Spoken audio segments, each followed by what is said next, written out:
Hey y'all, Patrick here with Show Me What You Bass, Volume 5. And this is the series where you guys send in your most beloved, most cherished, best sounding, best looking, just your overall #1, take it to the grave bass. And y'all have been sending in basses left and right, so let's just go ahead and get started. First up from Colin Galt, he says, my fretless, the beauty and the beast, same time. It's my Aria EHB1005MS in natural color. I've modified it a bit with magnetic lipstick pickup by MEC, and I've removed active preamp from it, as you can see the hole in the side, to connect the stock piezo pickup and magnetic in one chain. So here it is. So it's a Aria acoustic bass, or I guess electric acoustic bass technically, right? I like that lipstick pickup. Man, this kind of looks like Thundercat's signature Ibanez bass. That's a really good looking top and just an overall really good looking bass in my opinion. Very classic looking. And I'm curious as to how it sounds exactly. I'm not a big acoustic bass guy, but this looks really fun to play, especially since it's fretless. From Robert Milchling, he says, hey Patrick, here's my #1. It's a part bass I built last year. I love the 70s Fender aesthetic and the necks from that era. 1 5/8 nut. There's nothing new or used out that really ticked all the right boxes, so I built my own 70s-ish reissue instead. I'm stoked with how it turned out. It has since become my main bass for shows, and I recorded my band's first EP with it. So you have a Fender alder body, all parts PMF neck with a water slide decal, Lawler pickups, and Wilkinson tuners. Love the channel. Keep up the good work, my dude. Thanks, Rob. Well, thanks for submitting this, man. I think I'm saying this like every episode now, but it's a P bass, man. It's just so classic looking, especially like this, because the first thing that pops up in your head is Roger Waters. And yeah, that is just so slick looking, man. Ooh. I bet it plays like a dream too. From Tanner Howe, he says, hey Patrick, my name is Tanner. The bass I'll take to the grave, my absolute favorite bass, is my 2013 Fender Cabronita bass. My dad went halfway on the price for me for my 17th birthday, and I've never been able to put it down since. The TV Jones style pickup makes it sound like a chunky, hunky P bass. Love this bass to death. Man, the Cabronitas just look really, really good, and just the name itself, Fender should just gone out and been like, hey, this is the Fender Cabron. Like, come on, Fender, let's see you bring out the Cabron, the real Cabron. Okay, my Spanish is terrible. This thing just looks so good. It just kind of reminds me of a jazz bass mixed with a Telecaster in a weird way, and I've never played one myself, but I love the idea of it just being a very simple bass, sort of like a P bass, but with that TV Jones pickup instead. Next up from Jackson Searfrost, he says, hey Patrick, my name is Jackson from CT, and here's my bass. It's a 2001 Fender Aerodyne Jazz from Japan. I already know where we're going with this one. I've had it since I was 14 years old, and it is indeed a fingerprint magnet. It's my favorite bass, my #1. I've modded it a bit, replaced the knobs, replaced the bridge pickup, but it's amazing. One of the pictures of me opening up for Polyphia and issues with the band I filled in for. Anyways, I hope this gets in the video. Stay safe, Jackson Searfoss. Well, guess what, Jackson? This might just be in the video right now. Yep, it's an Aerodyne Jazz bass. I mean, they're just so slick looking. I would dare say that might be just honestly the most slick looking bass that Fender's ever come out with. Just the whole aesthetic of the bass in general, with how smooth it is from top to bottom, that simple cream binding, no fret markers at all, and just the all black. Man, the Aerodynes just look fantastic. So I kind of messed up. When I went to go screen grab this one, I guess I didn't do the full email. I just did this part. So to the person that sent this to me, I'm very sorry, my condolences, but it's a pretty cool looking bass. All they said are, here are my 3 basses. I love them all, but my 12 string is my favorite out of the lot. I had to go through hell and back to get it, but it sounds and plays fantastic. It can sing like an angel when played clean and growl like a bear when paired with a distortion or fuzz. It's also very easy to play. That is so crazy looking, man. What is that? Waterstone is the brand, it looks like, and a 12 string bass. So I guess that's basically 3 octaves per note, per my genius math.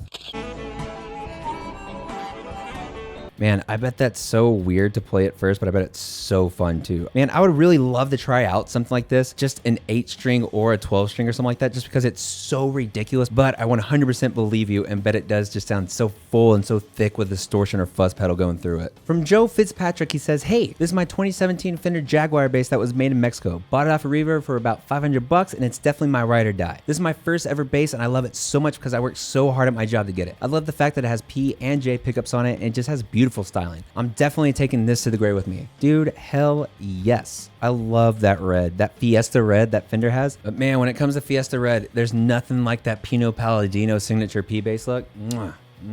But man, that Jaguar is so simple looking, but so beautiful at the same time. From Brandon Richter, he says, hey Patrick, love the channel and the video idea. Thanks, dude. He says, here's a bass that will go with me to the grave. It's the first bass I made myself from start to finish, and a #1 bass I take with me on every gig. Just some of the features: 2-piece swamp ash body, curly maple neck, Coca-Cola rosewood fingerboard, I think I said that right. DiMarzio pickups, a null active passive preamp, Hipshot ultralights, string through, and an alloy nut. Thanks again, and stay safe out there. You as well. No matter where you are in the world right now, stay safe. Do not be safe. Be safe out there. Look out for each other. I'm like your dad. I'm going to tell you, you got to watch out for you. You got to watch out for your brother. Because you just got to watch out for everyone, okay? Ooh, look at that. Oh, man. Absolutely love that finish and how it sort of looks sandblasted in a way. And man, that fingerboard, just look at that. Yeah, that's definitely not just a simple rosewood. Richter, made in the USA. Dude, that is seriously so sick. I would love to make a bass one day and be able to proudly being the keyword in that, put my name on the top of the headstock. From Dylan Aird, he says, back in my sophomore year of college in 2015, wasn't too motivated to continue playing bass. Until I went to the music store with my friend, went in the acoustic room, and found this Fender CB100CE bass. Picked it up, played it for about 10 minutes, fell in love with it, and purchased it. Playing that bass really matured my playing and music palette as a whole. I started doing more open mics with my friends, and in doing so, I became more open to more genres of music, studying more theory to understand the bass's role in a song, and learned how to create more rhythm with my playing, since we often didn't have a percussion player, so it was up to me to set the groove. All in all, love this bass and the growth playing it has given me. It started to show some wear, there are a lot of dings and other battle scars, and the bridge is starting to pop off again, but I'm probably going to keep trying to fix this until I just can't, and then it'll become a display piece in my home. I absolutely love that story. While acoustic basses I personally don't enjoy, I love the fact that it was something that you sort of fell in love with instantly, but how it's not just about the instrument itself, more so of the way that you were able to use that instrument and learn all these new ways of working with music and working around music on top of that too, that I think is just really cool, man. And it's a really good looking acoustic bass, but they're just not my thing for some reason. But until the day that I really enjoy regular acoustic basses, I had that tiny little orange wood acoustic bass that is just an absolute blast to play. From Adrian Bozier. Sorry about that one, man. From France, this is my Ibanez EHB1005MS. I bought it to complete my bass stack, but after playing 1 week on it, I sold my other basses. Dingwall NG2. I put a dark glass preamp and it sounded incredible. The sound, I'll go ahead and link that in the description below. Photo and attachment from Adrian. Ibanez killed it like this year. I really do think the EHB series is just the most standout bass that I've played this year. I honestly absolutely adore that bass to death. I'm really upset that the one that I got a few months ago was only a loaner. I'm pretty sure that once I thin my collection out and get rid of some basses that I don't really play that much anymore, I'm definitely just gonna go ahead, bite the bullet, and buy an EHB because I truly did love that bass, and this looks so good, man. They're so rad. From Grape Man, I love that name. The second bass I've ever owned, and I can't imagine seeing it go. Decorated with stickers and a plastic lizard, a strap recycled from an old belt, and a healthy little chip near the port. This bass is a champion. Hell yeah, man, that's badass. It just looks like a simple Squier P bass, but man, you made it your own. You have that Cannibal Corpse sticker, classic, Dying Fetus. These are from animes that I don't know, so my bad about that. You have this wicked seal of approval, and something that is truly near and dear to my heart is the sticker that says, nope, there's only trash here. Yes, because that's me. From Kirk Bryson, he says, attach our photos of my 87 G&L L-2000. I've owned it for 15 years and plan to keep it forever as it's been used in many studio sessions and live with multiple bands. It's all original. The neck is a sleek 1.5 inch at the nut, making it fast to play. The body has many battle scars and paint defects, natural mojo, and I use the excellent yet expensive TI power bass strings on it. Hope it meets the cool factor. I enjoy watching your channel. Thank you for submitting, and thank you for the kind words, man. And dude, I've never played a G&L before, but I've heard so many great things about them. I really like the look of this one. I'm very curious as to how this sounds and really what all the switches do. I'm assuming a passive active series parallel maybe or something like that. But man, I do need to try G&L at some point. The headstocks are a little iffy to me personally, but at the same time, if it plays and sounds awesome, I literally do not care. Next up from Jack, he says, I'm a fan of your channel and seeing your video on your MIM jazz bass built is solely what inspired me to build my own. I bought an MIM Fender Player Series Jazz in silver and stripped it down completely, electronics included. What I added: Made in Mexico Fender Duff McKagan signature neck black gloss finish on back and headstock, Lindy Fralin pickups, Hipshot A-style FM1 bridge, Hipshot Y tuning keys, Hipshot chrome rest thumb, Diodario XL chromes flat wound strings 40s, gray smoke swirl top dome knobs, black pickguard, and strap locks. Thanks for checking it out, and I think this new series is a fantastic idea. Even if you don't use mine, I love building and modifying basses, so seeing other people's builds would be super cool. Keep up the great work, and I'll see you on your next vid. Thanks, dude. So here's the before, definitely the stock Fender Player Series, and yeah. Wow. Oh, that looks so good. I love that you gave the bass a black and silver theme. Yes, of course, chrome. Yeah, chrome, silver, you know what I mean. But man, this looks so slick. That neck looks fantastic too. It kind of reminds me of Mikey Way's signature Squier bass that came out forever ago. And man, I just love that chrome and black look that you have going with it. From Ben, he says, hey Patrick, my name is Ben. I'm a 19-year-old bassist from Germany. This is my main/favorite bass, my ACG Uber Art Recurve 4, a boutique bass from Scotland which features an acrylic resin colored maple top and fingerboard, a black limbo back, and a wingate neck with an asymmetrical profile. All right. It has two 8-coil pickups with a filter bass preamp, which makes it sound like a wall bass. Playing it with a pick really cuts every mix. I love the tone, the looks, the weight, and just everything about it. Love your videos. I really hope this video series catches on. Greetings from Munich. Dude, thank you so much, man. And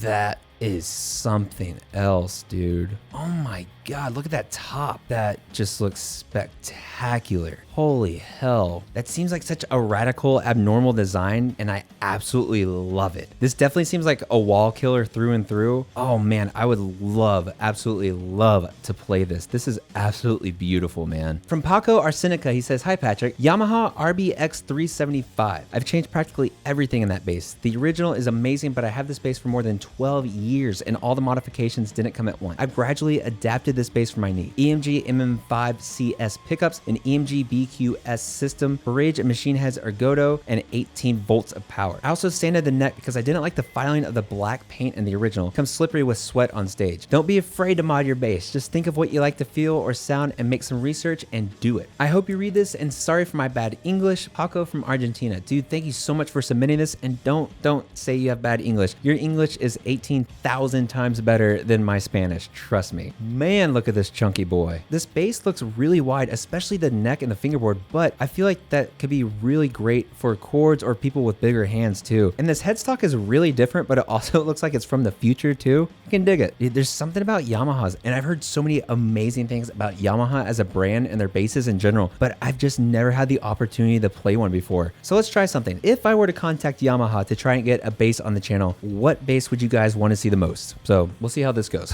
From Andreas Lizgang, he says, hi Patrick. A couple years ago, I stumbled upon a secondhand Squier PJ bass in this gorgeous candy cola red color, and I fell in love immediately. Got it for just 200 bucks and didn't expect much, but it was in good condition and well made. I've since then upgraded the pickups to Seymour Duncan quarter pounders. Nice. And the bridge to a Schaller 2000, and it's amazing. So amazing that I prefer it to my Warwick Corvette. That must be amazing then. I feel like those are fighting words for like Warwick fans. Greetings from Germany, Andy. Absolutely love that deep red color with that black pickguard and that new black bridge too. And those Seymour Duncan quarter pounders, come on. Yes, I'm biased, extremely biased. Oh, I love those pickups. From Tim Carlson, he says, hey Patrick, I love your channel and this is a cool idea. My favorite bass is a Spectre Euro 5LX. I have wanted one of these for over a decade. When I finally found a good deal on a factory demo at a local used music gear store, got it for $1,600 in perfect condition with the factory toolkit and strap lock still sealed in the gig bag. For modifications, I routed out the body for an 18-volt battery box, then I swapped out the stock Bartolini pickups and tone pump preamp for an EMG BQC preamp and a set of David Ellefson's signature pickups. Also swapped out some of the stock classic knobs for some cool matching gold ones. I used the black EMG knobs on the bottom half of the stack knobs to add some contrast. Thanks for the chance to show off my bass and tell you a bit about it, TJ Carlson. Thanks for sending it, man. And ooh, Spectres are just something else. I really do think I need to try and get one on the channel. They just look so good. I absolutely love that finish, that top. Oh, with the gold too, looks so slick. A very simple, short, and straightforward email from Mr. Kevin Shiflett. He says, 31-inch scale Birdsong. It weighs a little under 7 pounds. The cure for backaches on long gigs. That's it. This is a wicked looking bass. Come on. This is just so cool looking. I don't know what it is about it. There's something. I've never even heard of Birdsong basses before, but this thing just looks so good. I absolutely love just how weird and different it is, but also the straight simplicity of it too. From Mike Kiefer, he says, hi Patrick. I started playing bass almost 30 years ago when I was in my early 20s. It took me a number of years to really work out what I really wanted. I cycled through gassing over all the usual grail basses before I finally settled on the Man Stingray. That growl, dude, that growl. morale indeed. Man, there were a lot of bands around my area where the bass player had a Stingray, and I remember it always sounding fat, mean, and cutting its way through a mix like nothing else. It was like the voice of God to me. Which really, Stingrays sound that good to me personally. I lusted after a Stingray for 5 or 10 years before finally putting together the funds and the wife's blessing to buy one. My Music Man Stingray 5HH will never get sold. I played a lot of other basses, low and high end, and the Stingray just does it for me. Man, there's nothing really to say. Like, after this last experience that I had with a real Music Man Stingray, the quality is just insane. They're made in California, have incredible quality, and just sound so full and so thick. I love the blue color of this one. I love the different options of tones that you get with the double humbucker versions of these basses. It's beautiful, dude. From Mr. Matt McNally, we have a Schecter. As a left-handed player, I've always had a hard time getting a bass that suits what I like. For me, the plain wood design makes me feel like I'm just holding a musical piece of nature, and I love it. It's got an EMG 40J humbucker in the neck pickup and an EMG 40DC humbucker in the bridge. Has a 3-band EQ for low end, mids, and treble. The body is a natural aged swamp ash with a bolt-on neck. I love this bass. Man, it just looks so good. I love that ash color of it. I bet the EMG sounds so full too. That's so sick. From Diego Munoz, he says, "Hi, I'm Diego from Uruguay. My favorite bass is a Fender Precision 1962 reissue." Man, I know I already said it. I know I already called myself out on it, but this P bass just looks classic, man. Especially with that beautiful sunburst and that tortoiseshell pickguard. Yeah, you can't argue with just a simple, classic, beautiful P bass. From Mariano Soler, he says, "My second bass and my favorite. I bought a jazz bass, but I was modifying it little by little. Jazz bass body, precision neck. Neck pickup is a Fender Pure Vintage Precision 63, and the bridge pickup is a Seymour Duncan SJB2, and most important, flat wound strings." Ooh, she pretty. She very pretty. Man, I bet that pickup combination is really crazy. You have that vintage style neck pickup, but that really hot and modern Seymour Duncan in the bridge. And I bet that simply just sounds awesome. From John Lay, he says, "Hi Patrick, this is my #1 bass, a 2005 Fender Urge II in bright sapphire metallic. Currently it's fully stocked, but I'm thinking about fitting a gold anodized pickguard. I have it strung up with Ernie Ball Cobalt flat wound power slinkies. It's a tone monster. Thanks for the great content. Is there any chance of a Tech 21 DP3X video anytime soon?" Yeah, I mean, I can do my best to try and get one on the channel. Let's see what happens. Ooh, this is a wild looking bass. Isn't this Stu Ham's signature bass, if I'm crazy or not? I don't know. That's just crazy to see a P bass pickup in between two jazz pickups. I feel that's something that's so out there and so ridiculous, but so awesome at the same time. I love that color too, and I could definitely see a gold pickguard just looking mwah. From Bassman Will, he says, "Hey Patrick, hope you're doing all well and good and staying safe, my bro. Here's my custom Maruszczyk Jazz S4 bass. Pronounced kind of a bit like Maruszczyk. Nailed that. I nailed it. I absolutely nailed that. Really got to roll the R's a bit. Maruszczyk. Oh, Maruszczyk. I think I'm just embarrassing myself now. And the specs that I chose are mahogany core, burled walnut top, Wingate neck and fretboard, green Lumine side dots, bass culture wall bucker pickups, John East EQ01 circuitry, and 2 mini toggle switches for parallel series single coil mode for each pickup. I'm a long time subscriber from England, so it'd be cool to make it in the video, but I've just seen you had over 100 emails in 2 hours. Well, guess what, Willem? Thank you for subscribing, man, and for submitting this. Holy hell. You were supposed to submit me a bass, not submit me heaven. Jesus. Look at that thing. Oh my God. Man, wow. That's incredible, man. That definitely looks like it's a wall killer, to say the least. Oh my God, that looks so good. From Dan Piper, he says, "Hi Patrick, love your channel. I have enjoyed watching your playing skills skyrocket these past few years." Stop it. This is my Reverend Macaulay 5, a 20th anniversary model that was released in 2017. Once in the 20 years I've been playing, I've looked at a bass and known that I must have it. This is it. Absolutely love it. Dan from New Zealand. Man, I want to visit New Zealand sometime. You guys show me around. Whoa. Holy look at that finish. That is insane. Look at that. Oh my God, I love that. Oh, and look at that fret marker right there too for the 20th anniversary. That is so wicked, man. So I don't have any experience with Reverend basses per se either, but man, look at that. I'm really curious about that neck pickup specifically too, how they split the coils like that. Golly, that is beautiful. Next up from Ramon Urchapia. I think I rolled my R's correctly there. Probably didn't though. Oh well. He says, "Hey Patrick, I'm Ramon from Argentina. This is my bass, an Epiphone Allen Woody Rumblekat. I also have a Squier Jaguar, but the Epi is my favorite. Instruments are very expensive here, so I can't buy a Gibson or Fender. Anyway, I love my bass. It's short scale, so it's very comfortable, it's very light, and it sounds pretty good. Oh yeah, dude. So I don't have any experience with the Rumblecats, but I've seen them a lot before, and they look just super cool. I love how it's just the neck pickup and the middle pickup. There's no bridge pickup. And to me, I feel like you can get so many different sounds out of it. And you look like you're playing the hell out of that too, man. That is wicked. From Alexander Matheson Engine, he says, hello from Norway, Patrick. Dude, cheers from Texas, man. This is the bass I will take to my grave, no doubt. This is a custom handmade bass called Kintsugi #1 that my friend in Italy made for me. His brand is called Nile Guitar. It's a multi-scale headless 5-string bass guitar. The name Kintsugi comes from the ancient Japanese art of repairing ceramics with glue mixed with golden dust. Oh my God. Whoa.